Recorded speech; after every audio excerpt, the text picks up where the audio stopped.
today. And thank you to Lee Marshall and Kids to Love for not only being amazing, just generally, but having me and giving me this honor. I'm truly humbled, particularly after hearing so many of your experiences and what big things my colleagues are doing. I'm so very humbled to be here. When Lee first asked me to speak, I spent a lot of time reflecting on what I wanted to say. Around the same time, coincidentally, I wrote an op-ed for the Imprint magazine on inspiration. And when I was thinking about what I wanted to say here, I couldn't think of a better way to convey the message that I have for both donors and colleagues alike. So today I am sharing a somewhat modified version of that writing, and if any of you have already happened to come across my article, I do apologize for any repetition you might notice. I have Post-it notes all around my apartment that remind me in bold lettering, things that matter are hard.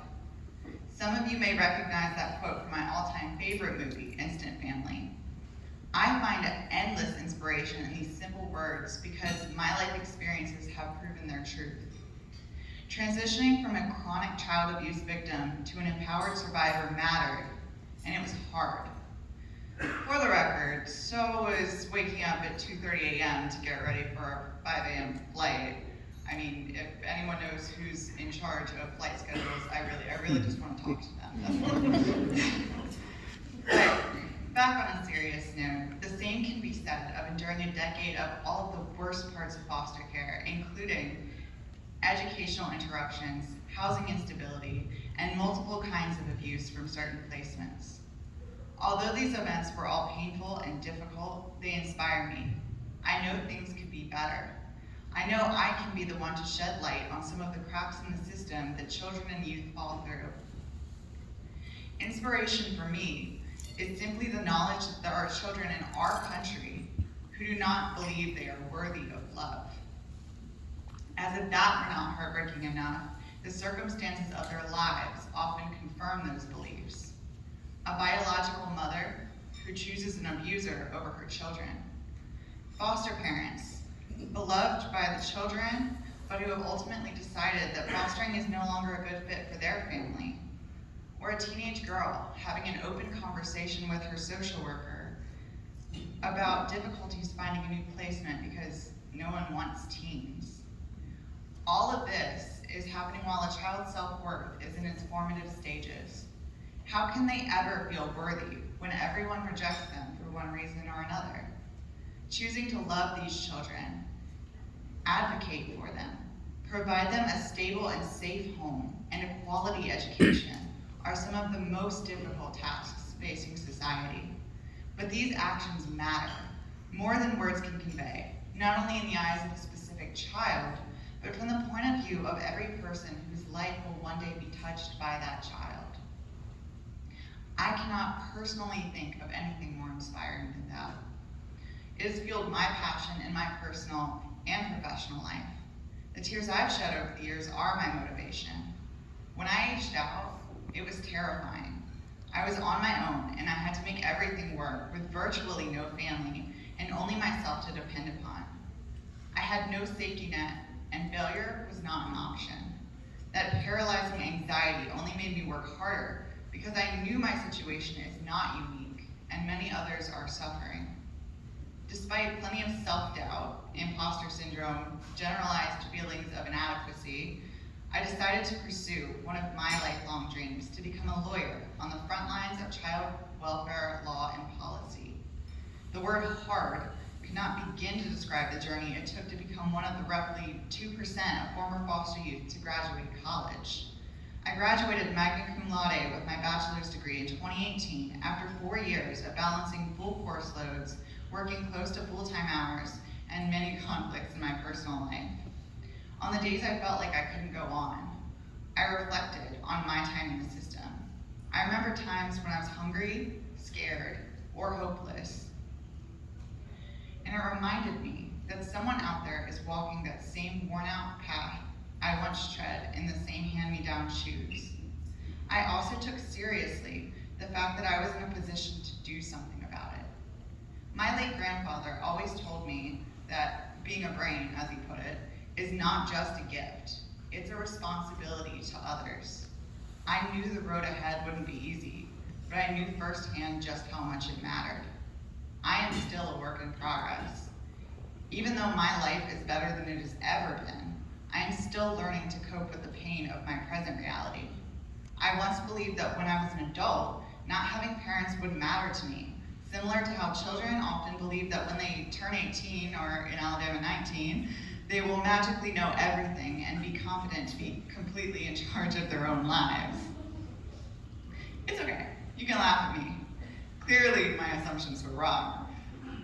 I'm going on 25 years old now, and sometimes I still feel like the child who was never adopted, who was never even given that option. Relying on romantic partners for the sense of family I'm missing is uncomfortable at best and toxic at worst. My point is that the journey to both healing and success is not a sprint, it's a marathon. And when you're on this journey, you may look around and notice that even when you are running the same race as everyone else, the load you are carrying is far heavier. You may need to rest more. You may need to ask for help more. And that is perfectly okay. With my whole heart, I encourage you to do so. At this stage in my life, the collateral physical and emotional consequences of aging out of foster care with limited support are exceedingly apparent to me. And they inspire me to do my part to help create a better system. That is my spark. Fellow scholars, I encourage you to find yours if you haven't already, and pursue it unapologetically. I have been told on occasion that my story itself is inspiring. While I would like to think that it could provide a glimmer of hope to those who may need it, I believe this term success story is premature. There is so much more work to be done. I am a rising third-year law student, and some days the gravity of the path I've chosen leaves me shaken. Law school, especially in a pandemic, is one of the most difficult challenges I've ever faced. Whatever my social media accounts might suggest, my life is far from perfect. One night I felt so stressed and overwhelmed by everything that I found myself frozen in a mirror, helpless to do anything but watch the tears make their way down my face. I was living alone, and because of COVID and my family situation, I felt entirely isolated. But I made myself remember, through that cloud of uncertainty and hurt, that I was living in a season that I used to only dream of. And it's true, I am. No one ever promised me that chasing down my dreams would be easy. That was the night I systematically covered my apartment in the reminder notes. Things that matter are hard. Everything I'm doing feels next to impossible sometimes. If it didn't feel that way, I would wonder how much it really mattered. Most days, I still doubt the power of my own voice and my capacity to take on the deeply complex set of issues faced by the child welfare system. However, even if I'm not a success story and I never accomplish all of the goals I have set for myself, I will always be inspired by the little girl I once was. She walked through hell to give me the amazing life I have now, full of love, friendship, and opportunities. I will always be inspired by those who open their heart to disenfranchised children for all of the right reasons, and those who speak out on their behalf, even when it's uncomfortable and difficult. Most of all, I will always be inspired by those of you who look at me with eyes that can't quite hide a lifetime of hardship and say, I can do anything. And I wrote that before I'd heard your stories today, but now I mean it even more so from the bottom of my heart. What you all are doing is amazing, and don't let anyone tell you differently. To my colleagues, congratulations on making it this far.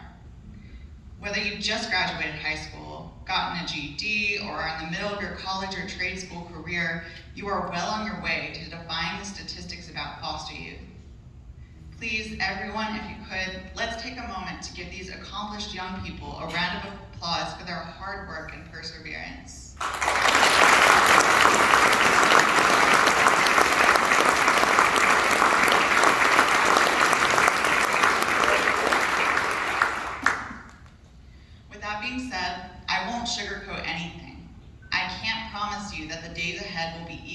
or anything short of very difficult.